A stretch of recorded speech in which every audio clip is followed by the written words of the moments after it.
So let's say shamanism has several components. Well, this is a term created by anthropologists. Of course, the term shaman comes from the Tungus language, and it has been applied to practitioners all over the world.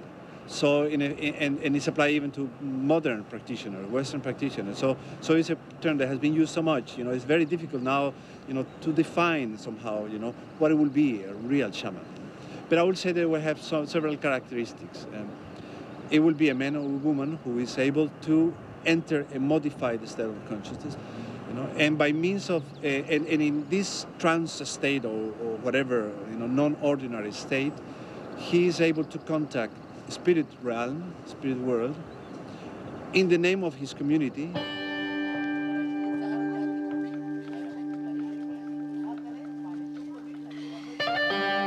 A shaman is one who's really dedicated to exploring the inner spaces. I mean, they've really made an effort to do this.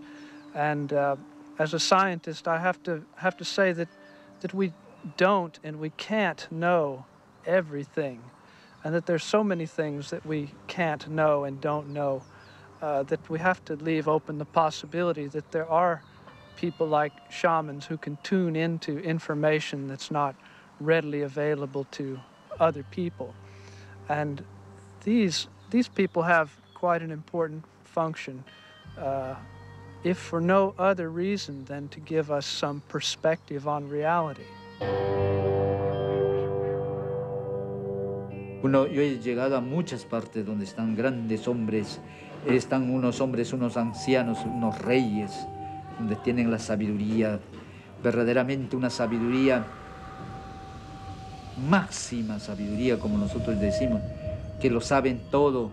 No existe allí el tiempo ni el espacio. Allí no existe el tiempo ni el espacio. Todo es presente.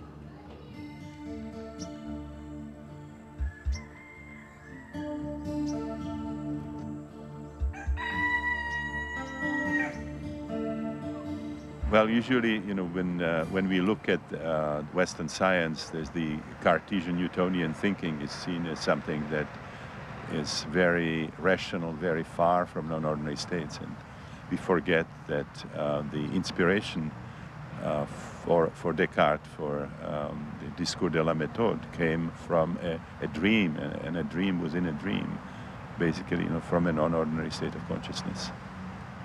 So that as long as we stay in the ordinary state of consciousness, with all the scientific methods and all the scientific instruments, we are just exploring a segment of reality. And we are missing sort of a significant part of the story that is revealed in these non-ordinary states. Of course, that is the way in non-ordinary states the yogis get their wisdom. I mean, it's these people tap some kind of sources of wisdom that are not available in the ordinary state of consciousness. They show either a radically different perspective on the everyday reality, or they show us normally invisible realities that are extremely important for a really true, deep understanding of who we are and what the nature of reality is. Et donc je pense que encore aujourd'hui, dans tout être, il y a une dimension chamanique fondamentale, par exemple lorsqu'il rêve. Chaque nuit, l'homme redevient cet être mythique. Le problème, c'est que justement, il prend cette réalité mythique pour une réalité non réelle. Justement, cette idée de dire qu'il y a des réalités non réelles me fait rigoler, parce qu'en fait, tout est réel. Donc la réalité du rêve est aussi réelle que la réalité de cette prairie ou de ce ruisseau derrière moi, ou de cette caméra qui nous filme, mais elle est différente. Et c'est précisément ça qui est intéressant. C'est le fait que nous ayons des réalités différentes et que pour pouvoir comprendre le monde, il faut pouvoir passer d'un niveau de réalité à un autre. Los espíritus se oye acá que cantan bien, bien, te está hablando y te dice esta canción es para esto, para este otro, te explica. Y uno, si dieta bien, lo canta perfectamente como el espíritu lo canta. Por medio de esa canción se los llama. Es casi como un teléfono que usamos para llamar a una persona. Melodies that are used in ayahuasca ceremonies, but all throughout religions all around the world throughout time, have found sacred sounds that seem to be beneficial in inducing certain states of consciousness.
Les premiers temps, je me roulais par terre flottant dans mon corps, écran vivant de ces visions. Elles me transperçaient de part en part. Petit à petit, j'ai compris. Il fallait se concentrer pour se laisser traverser par cette forme inconnue de langage sans mots, pour le laisser déplier ses mystères à l'intérieur de l'esprit. La réalité de ce monde apparaît aussi concrète que la réalité matérielle, plus forte encore car je ressentais dans mon corps ce que je voyais. Les images et les sensations étaient unifiées. Kestenbetsa et la plante m'amenaient dans un autre monde. Elle était le véhicule, il était le pilote. Au cœur même de l'expérience, j'avais cette certitude que ces mondes étaient liés aux pensées. Elles n'étaient plus de petites impulsions fugitives auxquelles je m'identifiais sans en avoir conscience. Elles étaient de gigantesques univers en mouvement.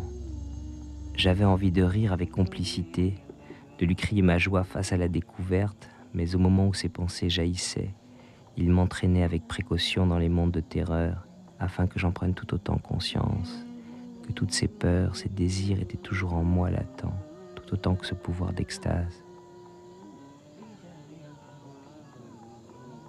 Si je voulais aller vers la lumière, il fallait que j'accepte de regarder l'ombre pour que se crée la vigilance.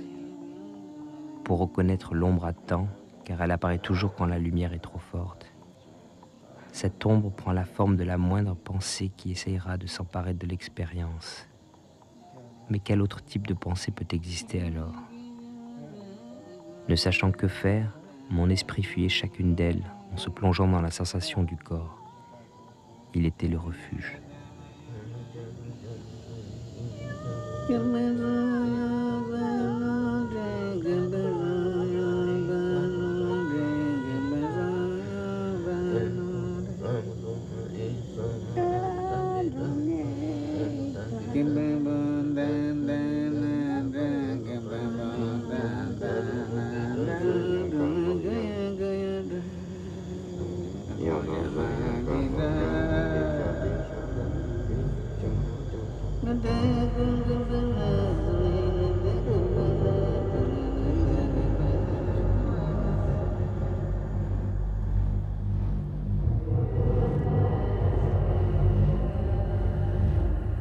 Quite often with ayahuasca visions, there's a coherence to the vision. There's a message to the vision. There's intrinsic meaning to what is being perceived.